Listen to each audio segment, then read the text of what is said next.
بسم الله الرحمن الرحيم. مشاهدينا الكرام، السلام عليكم ورحمة الله وبركاته. أهلا بحضراتكم في لقاء متجدد من برنامج قوارير.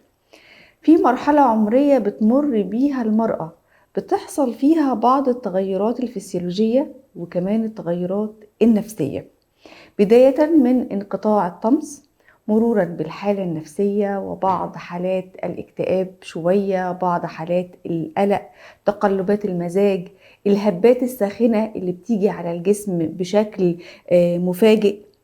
المرحلة دي بتسمى بسن اليأس، ولكن كتير من النساء لا تفضل هذا الاسم، ما بتحبش انه يطلق عليه سن اليأس، وبنطلق عليه سن الأمل. سن الأمل من المراحل العمرية المهمة جدا في حياة أي امرأة. المفروض بيكون في بعض الإجراءات اللي هي بتاخدها قبل دخولها هذا السن. ايه أبرز الأعراض اللي بتمر بيها المرأة في عمر سن الأمل؟ هل بتختلف إن كانت المرأة متزوجة عن كانت عزباء؟ هل الأعراض بتختلف؟ هل أصلا مرورها بهذا العمر بيختلف؟ كل التفاصيل دي إن شاء الله هنناقشها مع ضيفتنا المشرفانة الدكتورة نوال عبدو إسماعيل. أهلا ومرحبا، سلام عليكم يا دكتورة. حياك الله أستاذة ندى. أهلا حييكي وحيي كل وسهلا. المشاهدين. أهلا ومرحبا وأشكرك بحضرتك. وأشكر الفريق العامل على الاستضافة. شكرا جزيلا، شكرا جزيلا لحضرتك ولوجودك معانا. الله بداية يسلمك. قبل ما نتكلم عن تفاصيل هذا السن، الأول السؤال اللي بيطرح من كتير من النساء: ليه سمي سن اليأس بهذا الاسم؟ ليه خليتونا في مرحلة عمرية من حياتنا نيأس؟ أشكرك في البداية على التسمية الصحيحة للاسم اللي هي سن الأمل، بنسميه سن الحكمة، سن اليقين بالله. أما سن اليأس صراحة هي تسمية كأطباء إحنا براء منها. مم. هي سادت في المجتمع بسبب الجهل المتفشي وعدم التوعية الصحيحة، وكمان يمكن الأعراض اللي بتظهر على المرأة في هذه المرحلة وطبيعة الحياة والتدهور اللي بيجي بعدها له دور كبير في اختيار الاسم ده. بس إحنا اللي بنحاول نأكد عليه في حلقتنا دي إنه هذا المصير ما حتمي، وهو لا يمكن إنه نتفادى انقطاع الطمس، لكن المعاناة ليست حتمية. ده اللي مم. بحب أختصر فيه. فالتسمية هي جاية من جهل أو مفاهيم خاطئة شاعت في المجتمع، منها النتج، ولكنه ما عنده أي حقائق علمية. والعلم الحديث بيأكد إنه تعديلات بسيطة في حياة المرأة مم. يمكن أن تعيش حياة. بالعكس، في بعض الناس اللي اتبعوها قالوا إن حياتهم أفضل من وهم في عمر 20 وما قبل 20 سنة، من ناحية مم. حيوية، من ناحية إقبال على الحياة، من ناحية فاعلية. تمام. طيب هل سن الأمل له عمر محدد؟ يعني مثلا بداية من 40، 45، 50، إيه العمر الخاص بيه؟ هو فعلا في تقديرات. طبعا أكيد في الحالات الشاذة طبيا في كل البشر بتوجد في كل المناحي أشياء خارجة عن الطبيعي، لكن إحنا الآن حننحصر على الشائع مم. الطبيعي. وإحنا بعد دراسات أمريكا وإحصاءات من هناك ما لقيت إحصاءات للعالم العربي والإسلامي. المدى بيقول إنه العمر المتوقع لسن انقطاع العادة الشهرية أو الطمث هو مقدر ما بين عمر 45 سنة إلى عمر 55 سنة في الولايات مم. المتحدة. مم. وإحنا مم. لما نقول انقطاع الطمث ده معناه إنه طبيا لما نشخص بانقطاع الطمس لازم يكون مرة سنة كاملة، 12 شهر على آخر عادة شهرية، لأنها فترة فيه مم. بيكون فيها الطمس فيه تقلبات. زي بداية العادة الشهرية بتكون ممكن تجي وتنقطع 3 شهور و4 شهور وكده، ففي مم. الفترة الأخيرة كمان نفس الشيء بتحصل، مم. إنها عدم الانتظام تطول في المدة، فما طبيا ما يتم تشخيص الحالة على إنها انقطاع للطمس إلا بعد مم. مرور سنة كاملة. زي ما قلت سنة كاملة. لك اه. المتوسط 52 سنة في الولايات المتحدة، مم. بتختلف حسب الأعراق. بنلقاها في الهند 47 سنة مم. متوسط انقطاع الطمس. لكن يعني لو يعني انقطاع سمحت طمس يا لي، دكتورة ما بيجيش فجأة، لازم بيكون شكل تدريجي وما بتحكميش عليه طبيا انه انقطاع الا بعد مرور 12 شهر كاملين على الانقطاع. سنة كاملة أيوة، امم. من آخر انقطعت 3 شهر 3 2024 بنشخص الحالة طبيا 2025 شهر 3 امم. نعتبره انقطاع للعادة الشهرية. بس إحنا تمام. كمان عشان نعرف ليه بيحصل انقطاع العادة الشهرية لازم ناخد فكرة عن التركيبة البيولوجية للمرأة واختلافها عن الرجل. امم. بنلقى إنه الاختلافات دي بتظهر لنا من تمايز الجنين في رحم الأم إلى ذكر وأنثى. بنلقى إنه قدرة الرجل على إنتاج الحيوانات المنوية هي بتكون مستمرة إلى عمر متأخر جدا ولا تتوقف أبدا، قد تقل تزيد تنقص حسب الجينات، حسب حالة التغذية، يعني أشياء كثيرة، أوضاع الصحية النفسية وكذا، لكنها لا امم. تتوقف. امم. عند المرأة الفطرة اللي ربنا خلقها عليها هي إنها عملية الأوجينيسيس اللي هي عملية إنتاج البويضات. وأنا لما أقول إنتاج البويضات أقصد به فقط الاقتصار على العدد، لأنه في جزء ثاني من العملية اللي هو النضج ده بيستمر امم. لقدام.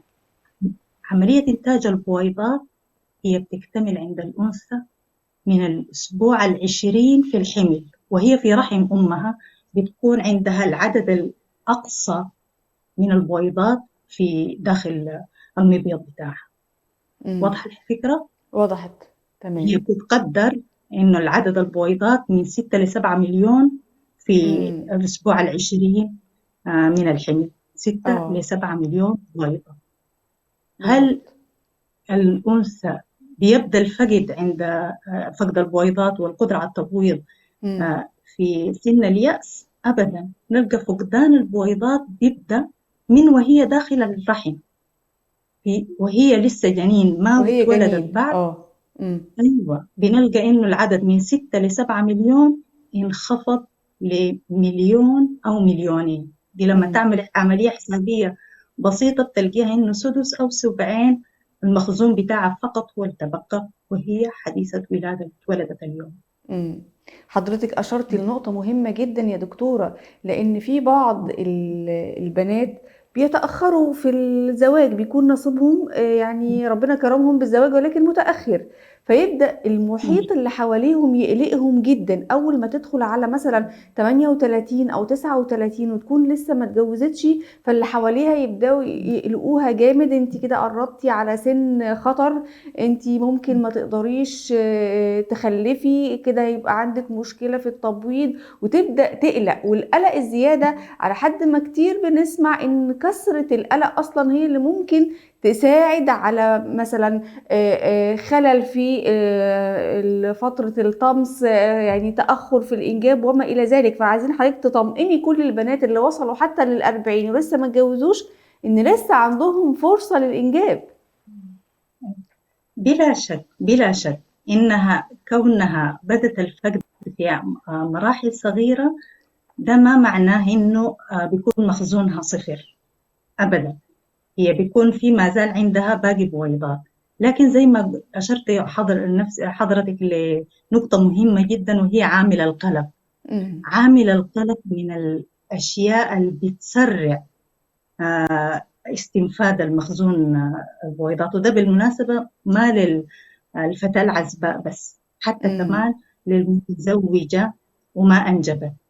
يعني إحنا بنلقى إنه الفرق بين المتزوجة والغير متزوجة لا يوجد، هو الموجود هو عامل القلق. إذا كان عندها الوحدة يقين وإيمان بالله وإنه القدر في النهاية ما منه مفر، وإنها لو شوية اشتغلت على نفسها وشغلت نفسها ببرامج مفيدة وكده، صرفت انتباهها من الآثار السلبة للمجتمع هي تقدر تحافظ على المخزون الموجود عندها امم. وتبطئ عملية الفقدان دي. لكن يعني ممتاز. إحنا بتحصل في حالات بتاعت ولادة بتحصل بعد عمر ال50. امم. بس القلق هو العدو الأساسي، إضافة لأنماط الحياة السيئة اللي هو حنتطرق لها لقدام إن شاء الله. تمام جدا. طيب دكتورة نوال، ايه الأبرز الأعراض اللي أول ما تبدأ تحصل سواء للبنت المتأخرة في سن الزواج ودخلت على ال40 أو للمرأة المتزوجة، نعرف من خلالها إن احنا كده داخلين على سن اليأس؟ أعرف إزاي أنا كأنثى وكمرأة إن أنا المرحلة اللي أنا فيها دي خلاص قربت على سن الأمل، عفوا مش سن اليأس؟ أيوه، أحييك عليها. الأعراض هي بتختلف من ناحية الحدة ومن ناحية النوع. فبنلقى عند سيدة أو فتاة أعراض بعينها، وأعراض أخرى مختلفة تماماً عند سيدة أخرى. اه. فالأعراض اللي حنقولها دي ما معناها كل السيدات حتمر بها. امم. الشيء الثاني الحدة كمان تختلف، في واحدة ممكن تمر بسلاسة وسلام نتيجة للتركيبة الوراثية لها، ونتيجة كمان لنمط حياتها، فبتكون بالنسبة لها مرحلة انقطاع الطمس يعني تكاد ما تحس بآثار. في واحدة امم. تانية لا، ممكن تعاني جدا. ايوه. فالأعراض مختلفة من ناحية تمام. الحدة ومن امم. ناحية النوع زي ما قلت لك. امم. يمكن طيب. العرض الأكثر شيوعا امم. هو يكمن في اضطرابات النوم. يعني ده تقريبا أكثر من 80% من امم. النساء بيشكوا منه، إنه ايوه. الواحدة تجد صعوبة إنها تنام، وحتى لو نامت لو صحت بالليل لأي سبب يصعب عليها إنها ترجع تنوم تاني. اه، ده في غير إنه خلاص في جودة أرق على النوم. طول وقلة نوم، فهي مش عارفة تنام زي الأول. أيوة أيوة. وده غير إنه حتى عمق النوم وجودته بيكون فيه خلل. ده اللي بيخلي إنه شنو، هي لما تصحى بتكون مرهقة لأن جسمها ما أخذ كفايته من النوم. بالظبط. ده بالظبط. العرض الأساسي. لكن بنلقى أعراض أخرى زي آلام في المفاصل، ودي يمكن تظهر في الفترة القريبة جدا مع الانقطاع الطمس وبعده. امم. آلام في المفاصل، ضعف وفتور عام، وده امم. سببه هشاشة العظام وضمور الكتلة العضلية بصورة عامة. بنلقى امم. إنه في أعراض بتظهر زيادة الوزن وتغير توزيع الدهون في جسم المرأة بدل التوزيع الطبيعي اللي هو الفخذ ومنطقة الحوض. بنلقاه يتركز أكثر في البطن. امم. بنلقى مشاكل استقلابية بتبطل تظهر زي السكر، الكوليسترول. آه، إضافة لأنه في العرض اللي هو بنعتبره خطير ونأكد عليه إنه كل أنثى ما تتجاهله، اللي هو امم. كثرة النسيان. يعني الواحدة تدخل غرفة بتكون عايزة غرض، تنسى هي جاية ليه، هو مرة موضوع مرتين النسيان ده تنسى. الحقيقة يا دكتورة بالذات بقى عند الصغيرين قبل الكبار، يعني تلاقيه داخل الأوضة أنا مش فاكر أنا دخلت هنا ليه أصلا. يعني حتى إحنا يعني كتير في العشرينات وفي الثلاثينات هتلاقيهم تفتح التلاجة علشان تحط حاجة ملهاش علاقة بالتلاجة.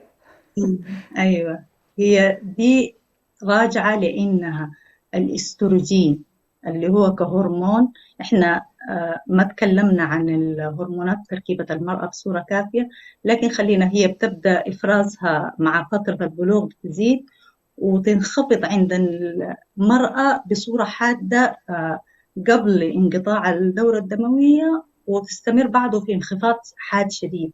عند الرجال بنلقاه التستوستيرون اللي هو هرمون الذكورة بيكون عالي لأعمار متأخرة لغاية قريب ال60 بعد ال60، بعد اه. ال70 حتى اه. يبدأ الانخفاض الحاد. عشان كده ما اه. بتلقي إنه الرجل بيعاني مثلا عمر 50 60 سنة، نادر من تلقيه إنه يتكي على عكاز. احنا بنشوف الرجال يعني مثلا لما يقول عندي 55 او 60 فتلاقي الناس يقولوا لا ده انت لسه شباب، لكن الست لما أيوة. تقول عندي 55 60 فبيقولوا خلاص ده كبرت وعجزت. للأسف. هو هو العمر بالعكس لو حسبناها من ناحية متوسط العمر بالنسبة للنساء والرجال، هو النساء بيعيشوا أطول. يعني ده مثبت حسب الإحصائيات عالميا في كل اه. الأعراق. النساء اه. بيعيشوا تقريبا 6 ل7 سنوات أطول من الرجال في امم. المتوسط، وأحيانا في بعض الحتات بتكون أكثر من كده كثير. امم. فعمرها 45 سنة مقارنة بالرجل، هي لسه لسه لأنه هو شباب. اقترب للموت أكثر منها، عرفتي؟ ربنا يبارك في أعمار يعني الجميع ويحسن أعمالنا جميعا. آمين آمين. في النهاية الأعمار بيد الله، وفي أكيد الفروقات أكيد، ولكن احنا بنتكلم على المتوسطية. إحصائيات علمية طبعا يعني. أكيد أكيد أكيد المتوسط، فحتة إنها عجزت فدي معلومة غير صحيحة. امم. لكن جسمها ضعف، ده هي محتاجة لإنها تتدخل وتاخد زمام السيطرة على حياتها وعلى طريقة مفاهيمها والطريقة اللي بتتعامل بها مع صحتها. امم. يعني إحنا لو نفيناه من ناحية علمية، بس في الواقع بنلقى إنه في بعض الممارسات اللي بنعملها كسيدات هي اللي بتأثر وتخلينا تدخلنا في المرحلة دي. امم. فلو طيب احنا قبل ما نتكلم عن الممارسات الخاطئة اللي ممكن نكون بنعملها وازاي نتعامل اصلا مع هذه الاعراض، خليني اتكلم مع حضرتك على نقطة ذكرتيها في الاعراض، وهي آلام العظام وهشاشة العظام. هل فعلا في ارتباط قوي ما بين دخول مرحلة سن الأمل وما بين ألم العظام المستمر وهشاشة العظام؟ وهل ده بيفضل موجود مع المرأة خلاص من بعد ما بتدخل هذا السن؟ هو بلا شك موجود، لأنه زي ما قلت لك الأستروجين كهرمون له مستقبلات في جميع خلايا جسم المرأة. العظام واحدة منها، لكن هو عنده مستقبلات في المخ. من هنا الأعراض اللي قلناها اللي بتظهر بتاعت الاكتئاب والنسيان وكده. خلينا في نقطة العظام اللي ذكرتيها أنت. الأستروجين كهرمون بيحافظ على كثافة العظام امم. وعلى قوتها وعلى عدم القابلية للكسور. فلما معدله ومستواه يبدأ يتناقص، الخاصية دي تبدأ تتفقد شوية شوية. امم. فبنلقى تظهر على المرأة على شكل أعراض فتور وآلام في المفاصل، إضافة إلى القابلية وسرعة القابلية في الكسر. فبنلقى مثلا كسور الحوض أكثر شيوعا بمراحل عند النساء من الرجال، وده سببه هو ضعف الكتلة العضلية، لأنه لغياب هرمون الأستروجين اللي بيحافظ لنا على سلامة امم. العظم. تمام.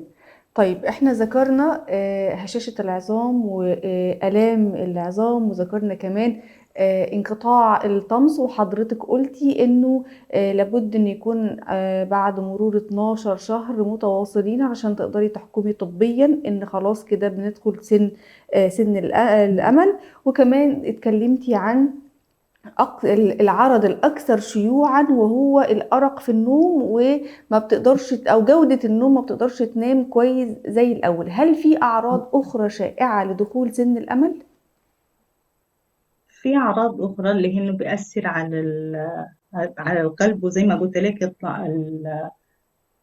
النسيان من الأعراض الأخطر. يعني دي تاخد المرأة عليها بالة، يعني لابد إن تنتبه وتركز معانا. إحنا حنتكلم في الطرق الوقائية وهي فعالة ومثبتة علميا، وحتستفيد منها المرأة كثير لتحسين صحة العظام، لتحسين القدرات العقلية والنفسية واستعدادها وحيويتها في إنها تكون فاعلة في المجتمع. مم. فمن الأعراض اللي ممكن تكون إضافة لكده اللي هي زي ما أنت ذكرتيها قبل كده، اللي هو زيادة نوبات القلق والاكتئاب.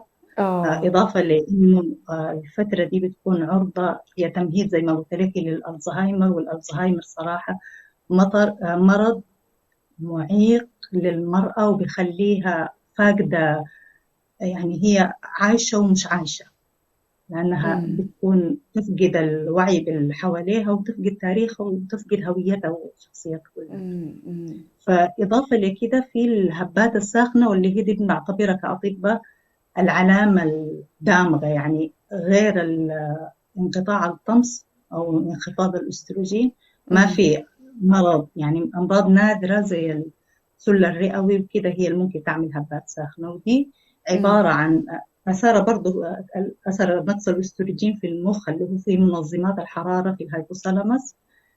فلما يقل عندها فبتحتار، ما بتعرف تتصرف كيف، فبتجي زي هبات، يعني بتحس بأنه في انخفاض في الحرارة، فبتجي سخونة تبدأ من الجذع وسط الجسم، مم. وبتكون كأنها زي نار وترتفع ممكن للرقبة، للكتف، للأطراف، مم. تنتشر كده. ياكلوها بعد ذاك بيكون نوبات، بتكون مصحوبة بنوبات قلق زي ما قلت لك، وكده